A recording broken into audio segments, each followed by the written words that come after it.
Thank you everyone who's joining us here in person and also online. Firstly, I'd like to acknowledge the Bidjigal people who are the traditional owners of the land which UNSW sits. I pay my respects to elders past and present and extend that to any Aboriginal and Torres Strait Islander people who are joining us today. I'm Peta MacGillivray, Senior Research Fellow in the Yuwaya Ngarra-li partnership between the Dharawal Elders Group in Walgett and UNSW Sydney. UNSW, the partnership is a long-term community-led collaboration between an Aboriginal community-controlled organisation and a university. And there are many things we've learned about enacting the principles of equity, diversity and inclusion and belonging in meaningful, power-shifting ways from this partnership.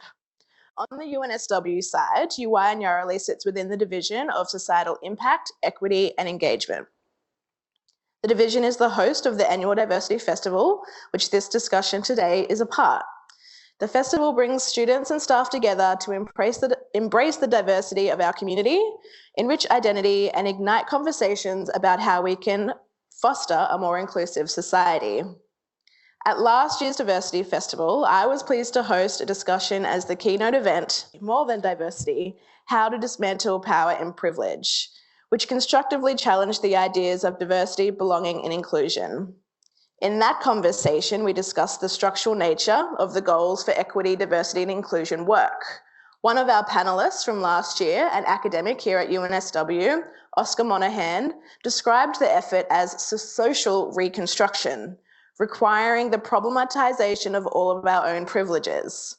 So for this year, Yuwaya Ngarra-li will host this conversation to continue the action, with my guest and I sharing a conversation examining how we can put the best parts of these concepts into practice in large institutions. So now I'd like to introduce our guest, Gemma McKinnon. Gemma is a Barkindji lawyer who's currently the Principal Solicitor for Closing the Gap at the Aboriginal Legal Service, New South Wales, ACT. Gemma, I'm going to say welcome back to UNSW because you are certainly no newcomer here. Can I please ask you to introduce yourself, tell us what you've been up to since you were last on campus at UNSW, and then let's kick it right off by discussing why this topic is of interest to us today. Yeah, a lot of therapy since leaving. So as Pete said, I'm Gemma. I'm a Barkindji woman from Wilcannia in far western New South Wales. I am a lawyer by trade, but after I left UNSW, which was 5 years ago, I want to say, something like that, I went and worked at a corporate law firm doing corporate social responsibility and working a lot in the space of diversity and inclusion and thinking a lot about this space. I'm trying to be positive. I think I'm particularly interested in the concept of diversity and inclusion in the same way that I'm interested in the concept of reconciliation, in that they started out as mechanisms to overturn wrongs of the past, to change the way that our society looks, and in particular our workplaces look and institutions look. And now 20 plus years down the track, these spaces have become industries where white people make a lot of money, where big business makes a lot of money, corporations make a lot of money. But I think now we're at a very interesting point where you can actually look at a decent data set. Mine is purely anecdotal. I haven't looked at the data per se, but you can kind of look around corporate Australia, let's say corporate, but it applies in lots of different spaces, and not see a lot of difference between the way things were 20 years ago and the way things are now, and still seeing the same sort of issues. And I think to an extent people having lost sight of the purpose of what it is that we're trying to achieve. The goals don't seem very clear anymore. No, and I think I've been working in spaces that are adjacent to, I've never worked in a diversity and inclusion team specifically, but I'm often sort of witnessing it from just outside. I've definitely worked in reconciliation a lot, and I think you can draw a lot of parallels there, but it just drives me a bit nuts. And I think that's why it's of interest. Mm-hmm. And I have a lot to say about it. Not that I claim to be an expert at all, but I think there's things to say. There are things to say. Should we start? Where should we start with? You know, you mentioned we have a lot of data, but not a lot of clarity of the goals or how to use that data. I mean, for you, what would you say the priorities would be in? I mean, I think it's very interesting that you quoted Oscar from last year. I think the real, for people that want to see a structural shift in the way that we operate, what is required is exactly what Oscar's pointing out, like this massive cultural change. And I think some people have probably seen it as a all or nothing proposal, that unless you're, and I've been guilty of this many, many times, of basically saying, if you're not going to do it right, if you're not willing to pursue those structural cultural changes in the space that you're working in, then don't bother doing it because it's tokenistic bull. But I think that there needs to be a pragmatic compromise found at some point, because the thing is that even if you are to try to create that cultural structural shift within one place, one workplace, one organization, if we're not doing that externally to sort of create change in the conditions, in the structure of the nation, then it doesn't necessarily work anyway. We voted wrong last year and now it's like a waste of time. So let's go to telling the story of what we've been doing for decades. And I suppose that question of, we've been at this for decades now, where are the results? So in trying to diagnose perhaps some of the things that aren't working. I'm starting out negative, but I promise we're moving towards. We're solutions focused always, yeah. But I thought I'd start with, because I know people like to take clear takeaways, practical takeaways. Here's why I think EDI doesn't work. I also just will quickly note that I think the inclusion of belonging in the discussion is actually a very interesting and important discussion to have, because I think from the perspective of people, if you're thinking about who are you actually trying to change things for, especially when you're talking about day-to-day, belonging is actually really important. And belonging shifts things from something that you can measure from a data set to something that needs to be measured based on customer satisfaction, if you will, employee satisfaction. How do you feel in this space? Which is, I think, very important. It's more important than how many people from various diverse groups work at your organization. So anyway, I just wanted to point that out. I think it's important, and I like that shift.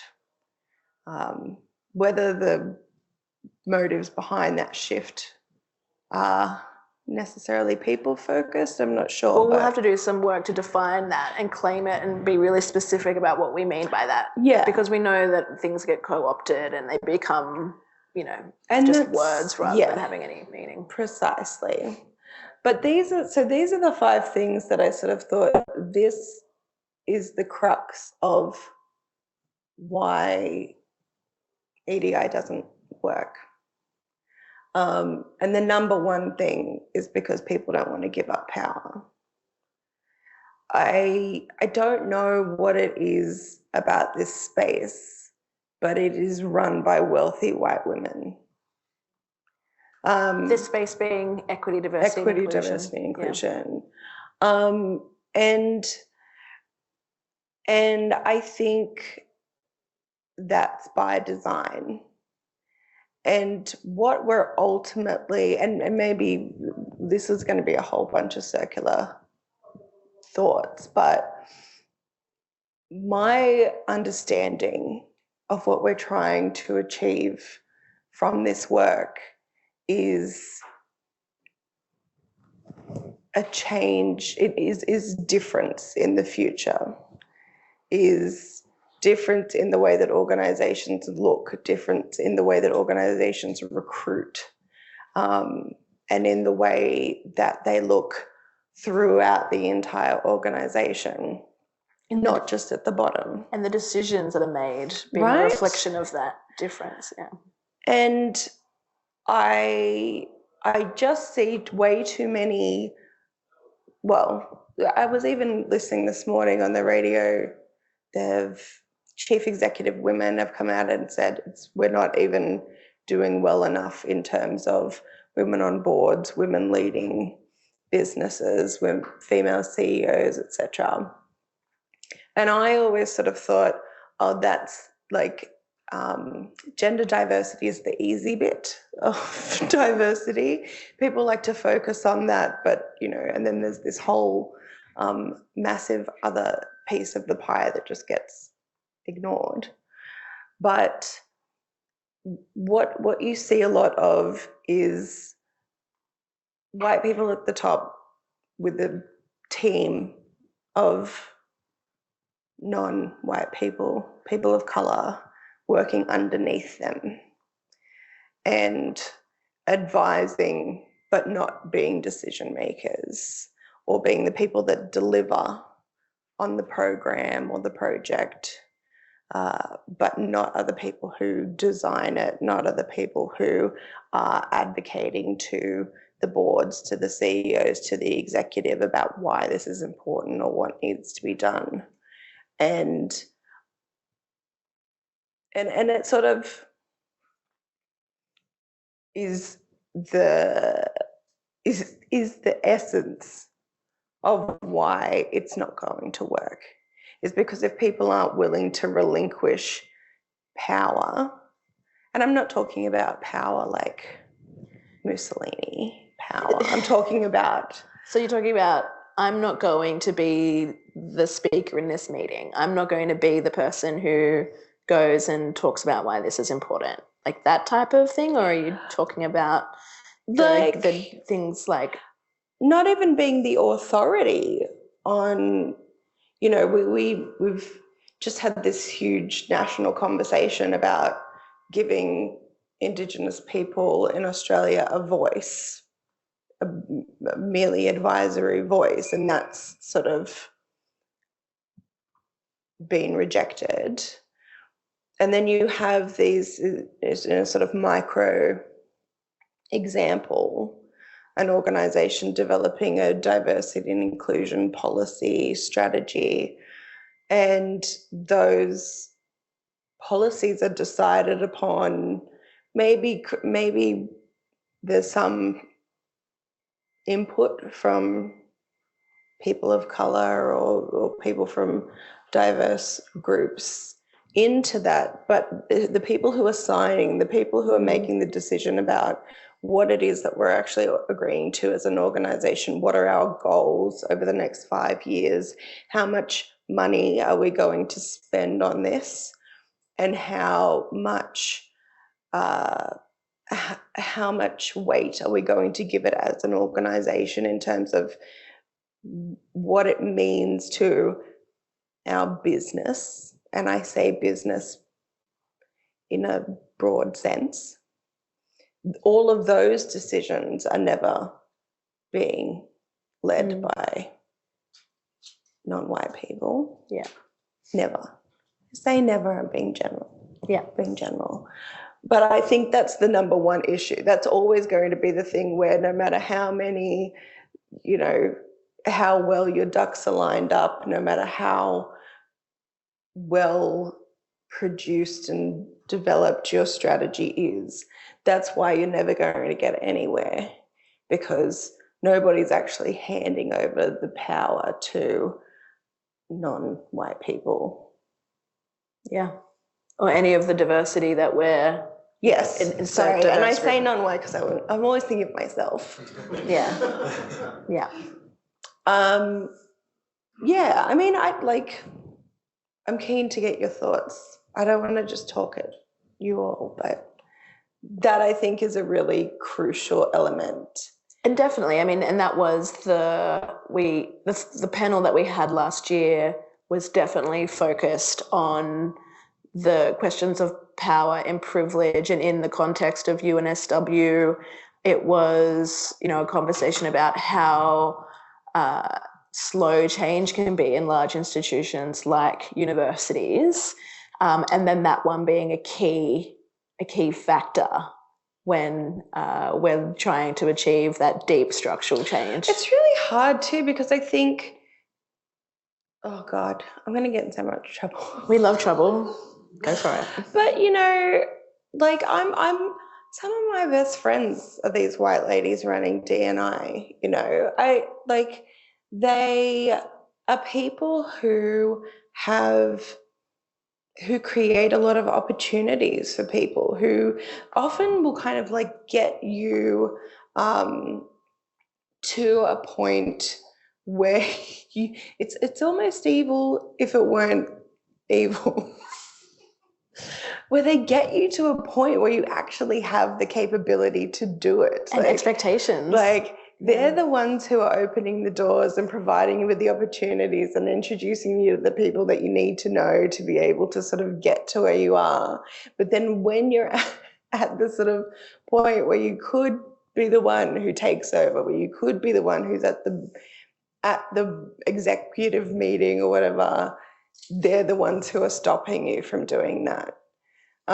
So it's very frustrating and creates this weird power dynamic, which of course D&I again is supposed to be in here combating, is this power dynamic between the traditional haves and the traditional have-nots, and you're kind of they're creating this space where you're sort of beholden to them. You feel some sense of debt to them. Well, that's unhealthy. But it's super unhealthy. One of the things that I think is a question for me that comes up in this reality that we have, you know, if we take the executive positions, for example, I don't think that the EDI space is talking enough about succession planning and transitioning, the points of transition that really operationalize a lot of what we're talking about, and the reality that it sits within individual institutional positions of power, whether it be a CEO or an operations manager or any of these types of positions.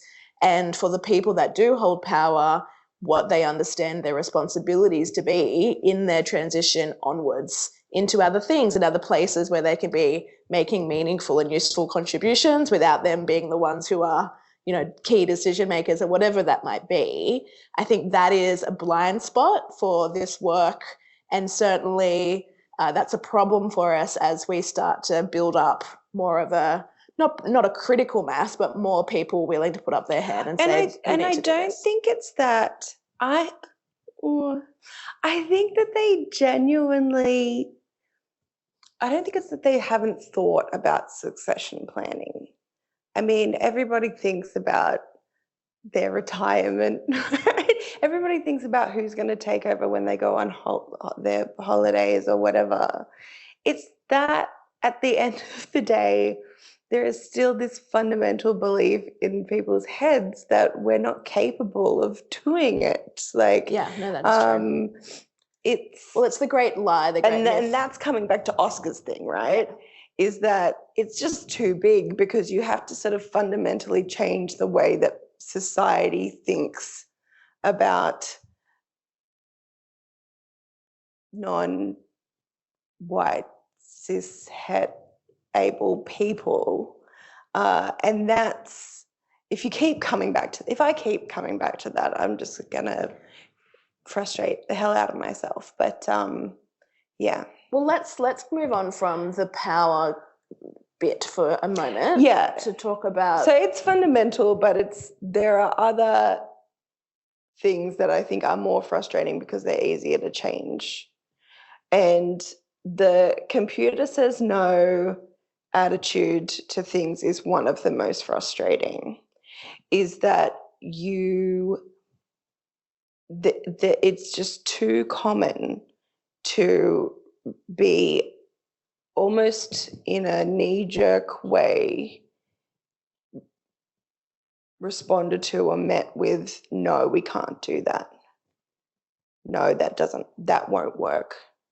That won't work. Like they have some sort of predictive ability to know, to foresee the outcome of putting to somebody an idea or trying something out.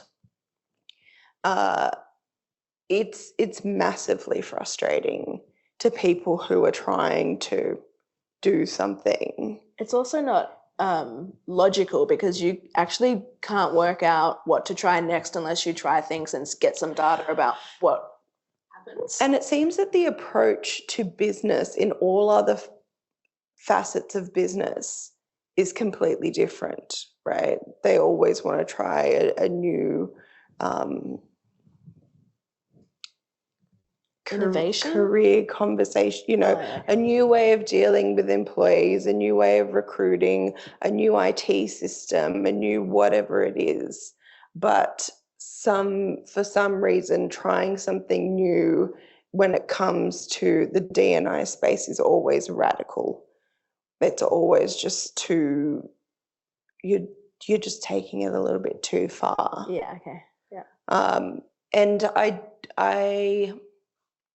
think that one of the reasons for that is because people don't want to put things to the boss, because not because they're afraid of being told no, but because they're afraid of putting the boss in an awkward position where, like, of making the boss feel uncomfortable because they're the one that then has to say no.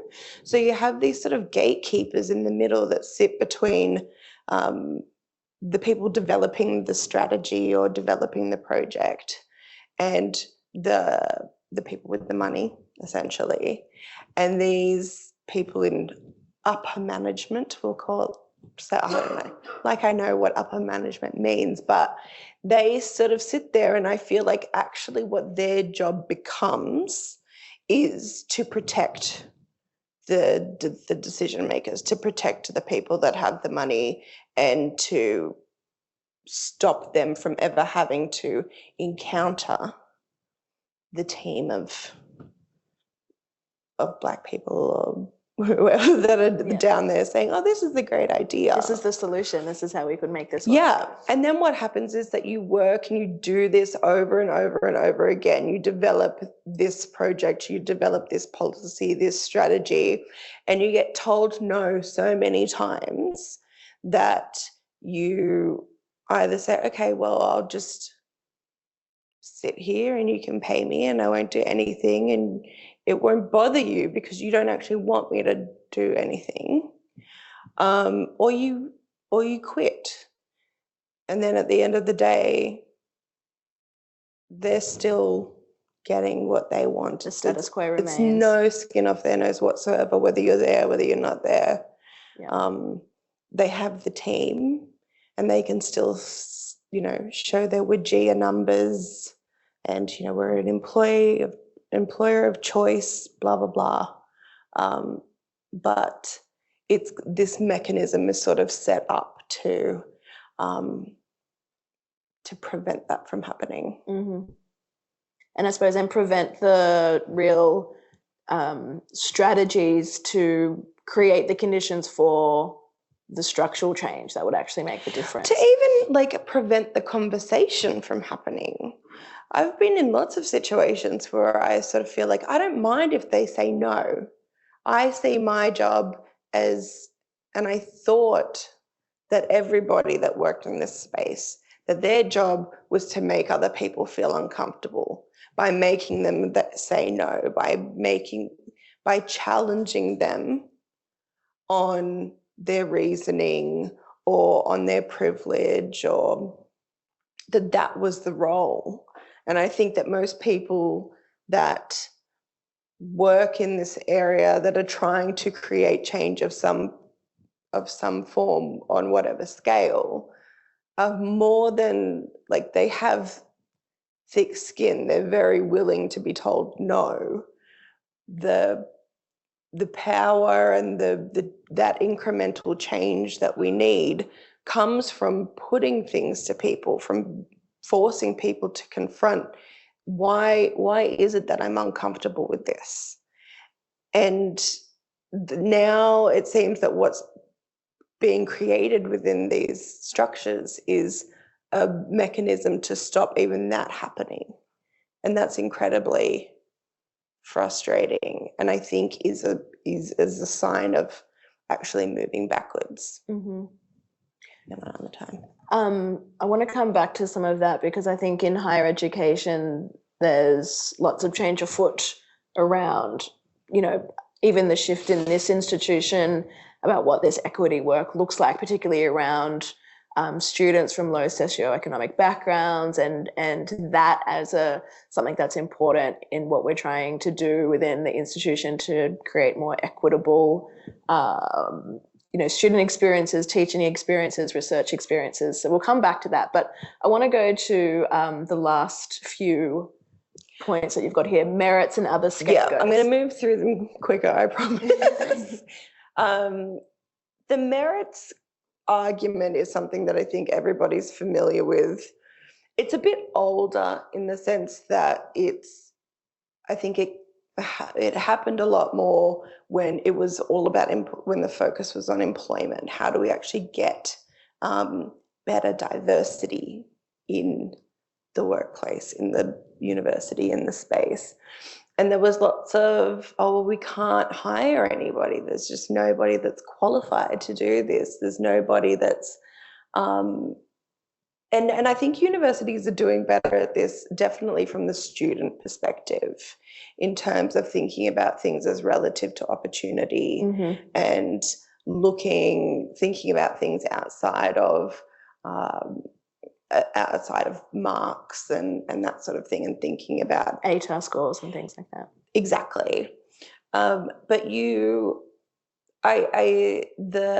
lack of, and this I guess sort of moves to point 5, which is that there's always when you're talking about groups within society that have been marginalized, disadvantaged, left out, excluded from educational systems, from employment. And that's both culturally and legally when we look at, you know, discrimination that has been lawful and created in law by governments, when thinking about, you know, our family members, for example. It ignores the equity element of the DEI.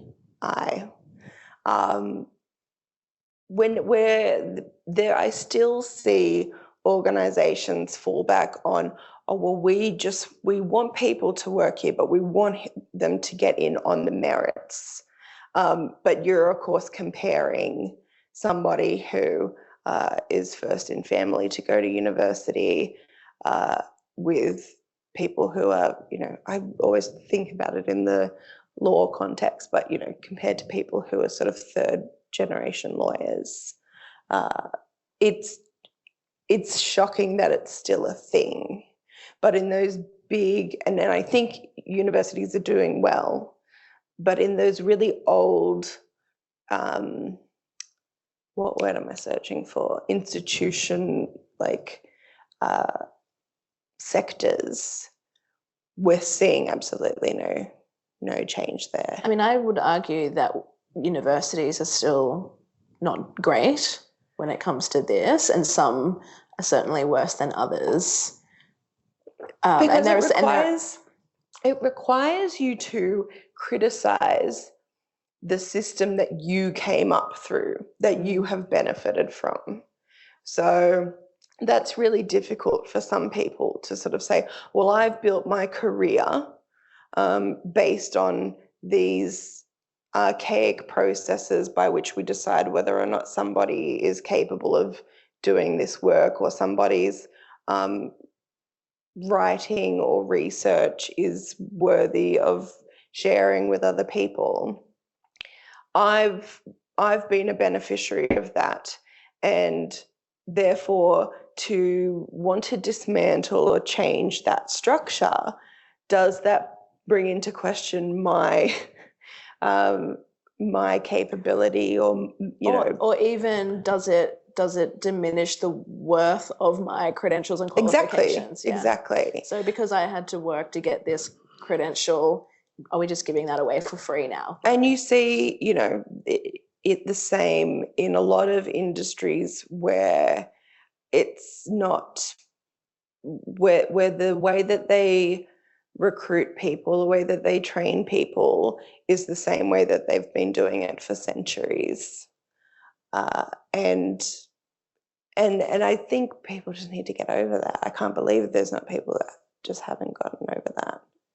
Anyway, moving along to number 4, which is pulling up the ladder, which sounds similar to number 1, but I'm talking in this case about there will always be an example of somebody that they point to in the executive, in the leadership of an organization, where they're like, oh, but we've got Jenny. And, Jenny's gay. Jenny's, and so the organization not only then uses this person as their fallback, their reason why everything's fine because they've got Jenny, but then Jenny has had to work so hard and kick so many people in the shins and cop so much crap from mostly white men to get to where they are, that Jenny's so messed up in her head that she's like, I'm not letting anybody get anywhere near where I am. I'm going to assert my dominance and supremacy over everybody.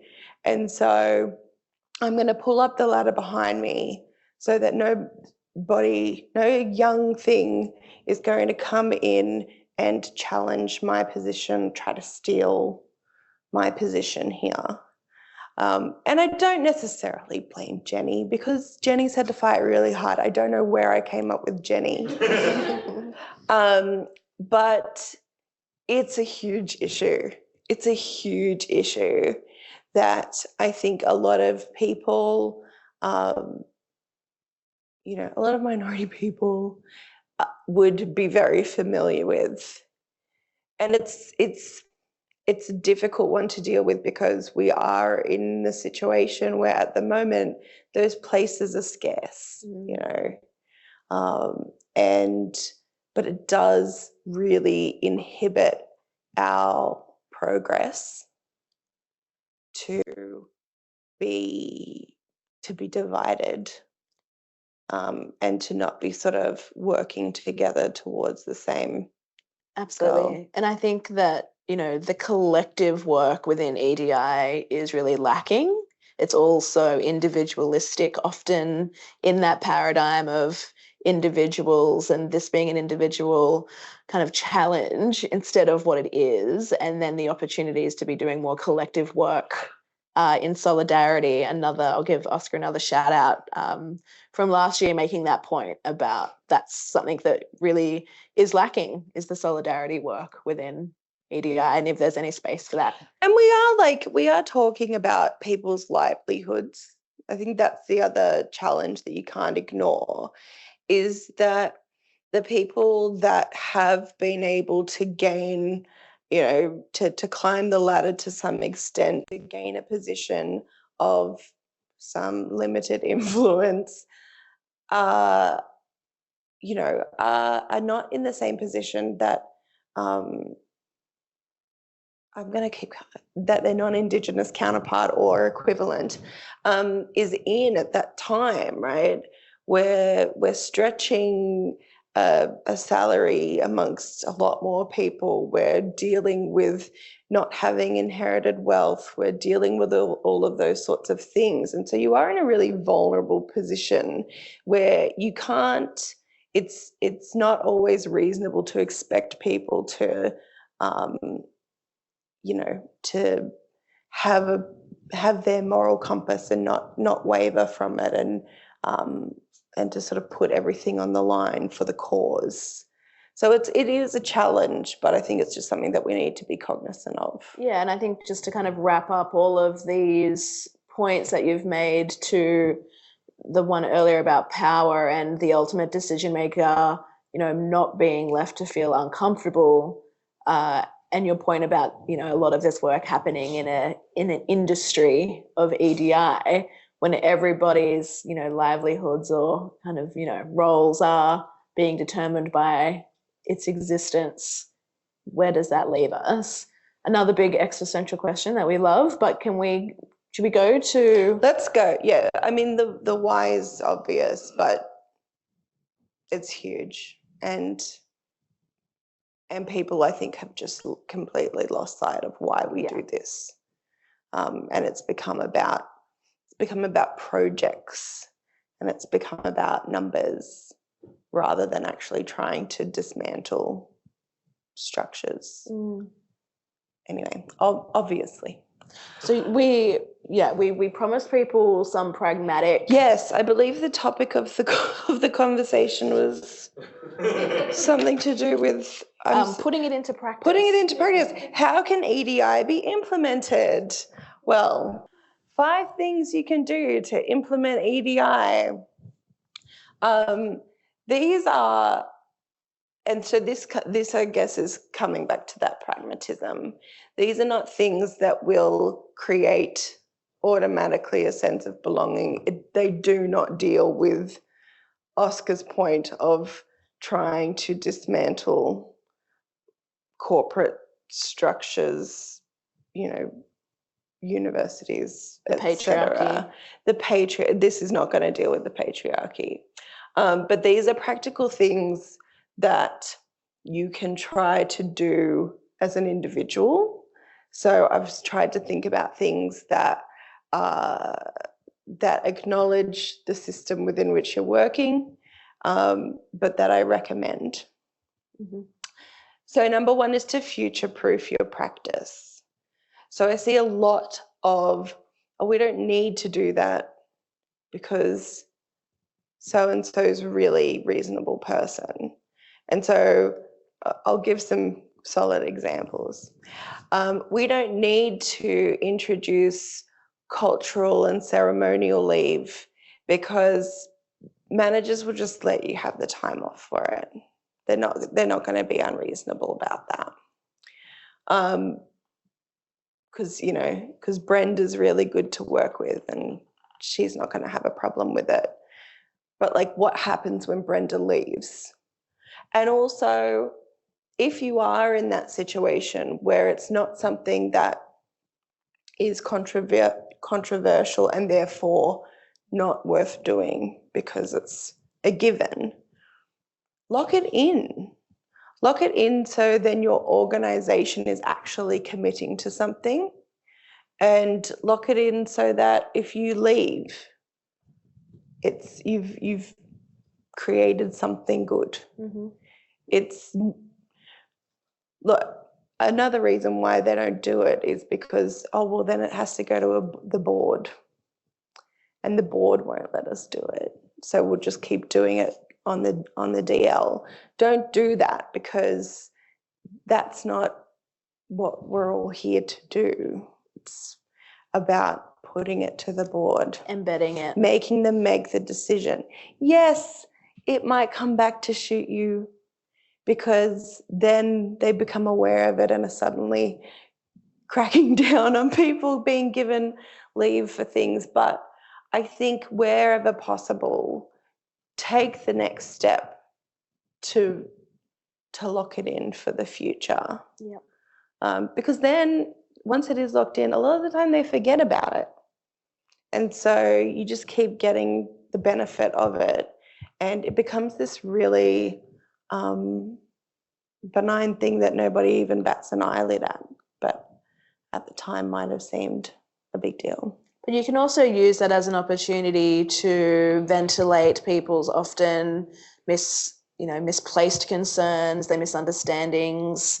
It can be, people get frustrated with a good education opportunity, but I think the process of actually institutionalizing something, to use that word, is incredibly beneficial for everybody. And it's better that more people understand something. And I'm like, give it to everybody. I've had this conversation around cultural and ceremonial leave for First Nations people in a workplace, and they're like, oh, but is it fair? Because what about the, this group, that group? And I'm like, yeah, give it to them too. Like, just give it to everybody. That's fine. It's not about us having something that then they don't get. Give everybody extra leave to be able to meet their cultural obligations and spend time with their family.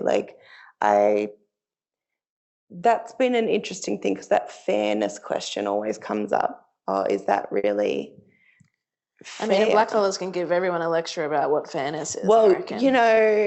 It's a challenge when somebody does sort of say to you, but is that as a fair? Black woman, is that equitable? Yeah, but what they really want to know about is fairness. Yeah, we'll talk about fairness another time. 2 is to believe your colleagues.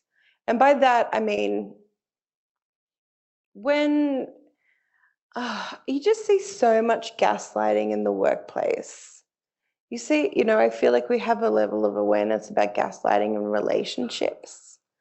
But those who got here early might have heard me talking about this, a great example earlier, where if somebody is sort of saying, I don't feel like this is like I'm being treated fairly, or there's just something off about that person's tone. Or their attitude to this. Yeah, or I've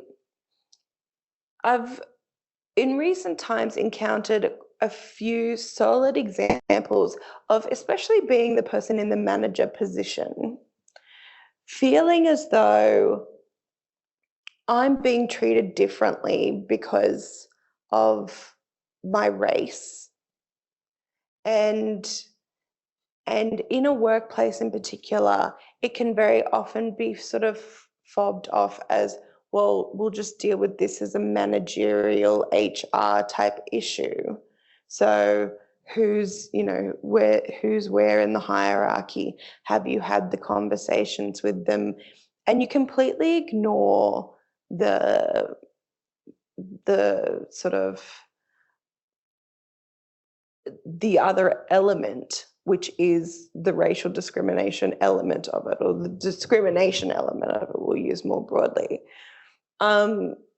That is a huge thing. It's a huge thing that I think gets ignored a lot.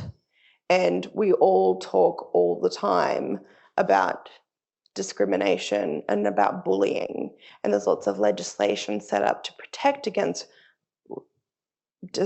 discrimination and bullying.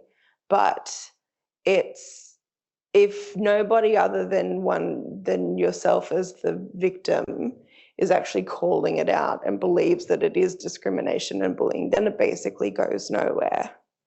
And I think if we're not that there's a real disconnect between the implementation of those policies, of those laws, and actually what exists as theoretical structures of protection.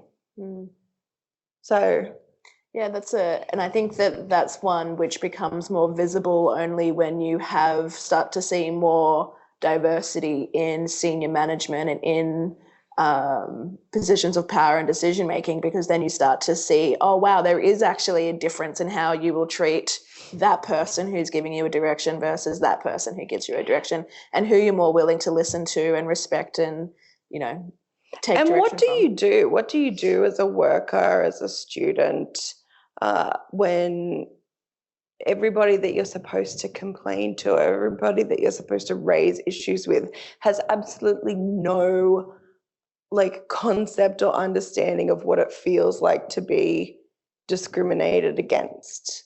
There's big problems there, but I just have seen it be dismissed and minimized way too many times. Yeah. And that's and what people end up doing is quitting their job and going to work somewhere else. Well, they encounter it there too, and that's why we all change jobs so many times. Yeah. But that's, if you want to kind of change the way that your workplace looks, if you want to try to improve employment outcomes for people from marginalized groups, then we need to sort of be looking at, well, why are they leaving in the first place? So yeah, that's 1. 3, this is very Black specific, but I thought maybe there'll be similar things that other people, I don't like being asked to do acknowledgement of country because I'm the only Black person, or because I'm the senior Black person. But I feel like it's a metaphor for an ability to avoid having to do the work yourself, to educate yourself, to better understand.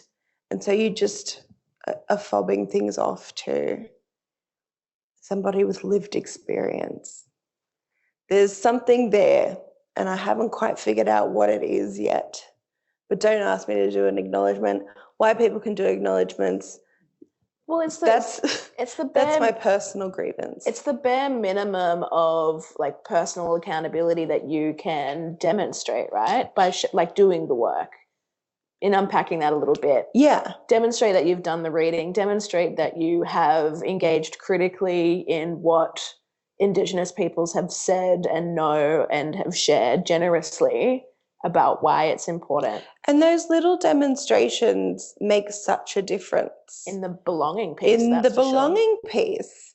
To know that, to feel that you have colleagues that can also read off the meeting agenda and say, I acknowledge, or that have figured out how to pronounce the name of the country that they work on. That is a small gesture, and there are obviously bigger and better things that you can do, but there is still that piece. And I feel like a lot of people are using the lived experience or as a bit of a way of getting around that. I can't speak on this because I'm not, so we better divert to Sandra, who knows all about being Black or growing up in public housing. So Sandra can talk about it, and Sandra has to be the person that does it all the time. Because it's important for the lived experience, but it's actually a way of just getting out of having to have awkward, difficult conversations. Yeah. I feel like I've gone on about this for a bit, but watch out for the bottom-heavy belonging. Just because you have a lot of people from minority groups that work at your organization, if they all work at sort of a manager and below level, that doesn't count. Like you're not creating any change. And so if you see that happening, you also need to think about the welfare of those people. There's something about, I've always been hesitant to push on boosting employment in organizations where there's not cultural safety. Like it's the easy win, and it's the thing that people, you know, they can collect the data on it. They sign up to commit to certain increases or changes every year. And so they like to focus on, well, how many women have you hired this year? But I think we should be cautious about doing that if we're bringing people into a space that we know is not going to be a pleasant place for them to work, or where we know that they're not going to be able to do the work that they need to do. And coming back to the beginning, at least have some level. You don't have to be committed to changing the structure. You can be somebody who's like, look, that's way above my pay grade. It's too big a job for me. But at least have like an awareness that, yeah, this place is messed up. And we're all trying to do the best that we can, and we'll all try to change it where we can. But sometimes if you ignore that fact, it makes people feel crazy. It makes people feel like, am I missing something? Or maybe it's me, maybe I'm the problem. If people can at least admit there's a lot of problems, there's a lot of problems with the structure here, there's a lot of problems with this, that, and the other, then that's one step. And you then at least understand your limitations and the sphere of influence that you have. So just that acknowledgement, I think, is very helpful. Brilliant. Thank you so much. Gem, can I ask you my own little question while I've got the time? In having, I suppose, in your previous role working in a global law firm in this area of EDI, what do you see as the most exciting development in the EDI work globally or even domestically? And maybe not as high as excited, but interesting or promising? I think what is interesting is, or I guess it's not necessarily interesting, but an area that I feel has potential. Okay, yep. Is if you're looking at markets and industries that are getting a lot of attention because they're sort of future focused industries, things like renewable energy, AI and tech. I don't really know much about those industries, except that they tend to be more focused on the environment. And that then gets people thinking much more seriously about their net zero targets. And suddenly when work that, 20 years ago, sustainability was sort of, I would put it in the same category as diversity and inclusion. It's sort of something that, some people believed in and wanted to do, but was not sort of seen as a business consideration, now becomes a business consideration. I think we're going to see a lot of money and a lot of work put into how various organizations work. It doesn't change the kind of motives behind why they're doing it, but once you can Being profit. Yes. Yeah. Okay. Once you can make those business cases for what needs to change, that's when you actually will gain traction. So I think there's space there.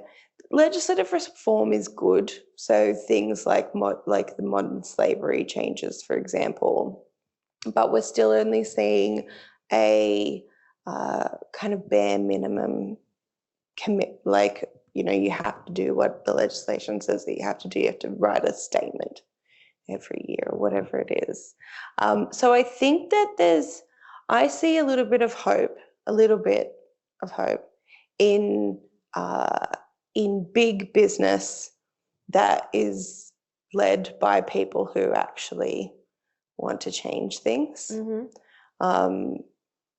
I think those organizations have a lot of power. So I think there's a lot of potential in joining forces between